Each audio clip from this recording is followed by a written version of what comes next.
Stage 1 stage 2 ஆரம்ப கால மாற்றங்கள் உங்க இடுப்புல இருக்குங்கிற பட்சத்துல மருத்துவர் உங்களை பார்த்து ஃபர்ஸ்ட் சொல்லக்கூடிய அட்வைஸ், வாழ்க்கை முறை மாறுதல்கள் சிறிது செய்ய வேண்டும்.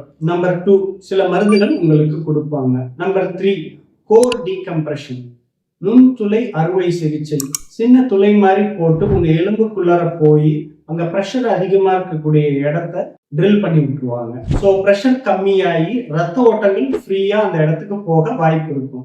இந்த ஸ்டேஜ்ல நீங்க கரெக்டா டாக்டர்கிட்ட போகிறது மூலயமாவும் சரியான சிகிச்சை பெறுவது மூலயமாவும் அந்த தலைப்பகுதியில ஏற்பட்ட மாற்றங்கள் எல்லாமே ரிவர்ஸ் ஆகி நல்ல குணமடைந்து நீங்க முன்பு போல் எல்லா வேலைகளையும் செய்ய முடியும். ஸ்டேஜ் 3 இல்ல ஸ்டேஜ் 4ல நீங்க டாக்டர்கிட்ட போனீங்கன்னா உங்களை அசஸ் பண்ணிட்டு உங்க வயசு என்ன, உங்களுக்கு ஏதாச்சும் மருத்துவ பிரச்சனைகள், டயபெட்டிஸ், ஹைப்பர் டென்ஷன், மாத்திரைகள் ஏதாச்சும் எடுக்கிறீங்களா, நீண்ட நாட்கள் உடைய நோய்கள் ஏதாச்சும் இருக்கா, உங்களுடைய வாழ்க்கை முறை லைஃப் ஸ்டைல் ஆக்டிவிட்டிஸ் எப்படி இருக்கு, இதை எல்லாத்தையும் கன்சிடர் பண்ணிட்டு உங்களுக்கு சில சர்ஜரிஸ் சஜஸ்ட் பண்ணுவாங்க.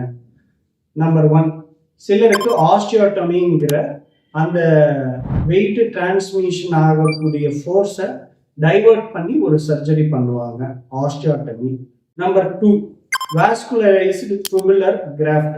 காலிலிருந்து இரத்த நாளங்களோட ஒரு பகுதியை எடுத்து இடுப்பு பகுதியில் அட்டாச் பண்ணி அதோட வலுவை அதிகப்படுத்துறதுக்கும் ரத்த ஓட்டத்தை அதிகப்படுத்துறதுக்கும் பண்ணக்கூடிய சர்ஜரி தான் நம்பர் 2.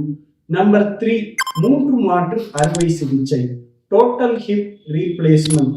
இந்த அறுவை சிகிச்சையில கிண்ணம் பகுதியும் தலைப்பகுதியும் முற்றிலும் மாற்றி இந்த நூற்றாண்டின் ரொம்ப நுணுக்கமான அறுவை சிகிச்சையான டோட்டல் ஹிப் ரீப்ளேஸ்மெண்ட் செய்வாங்க.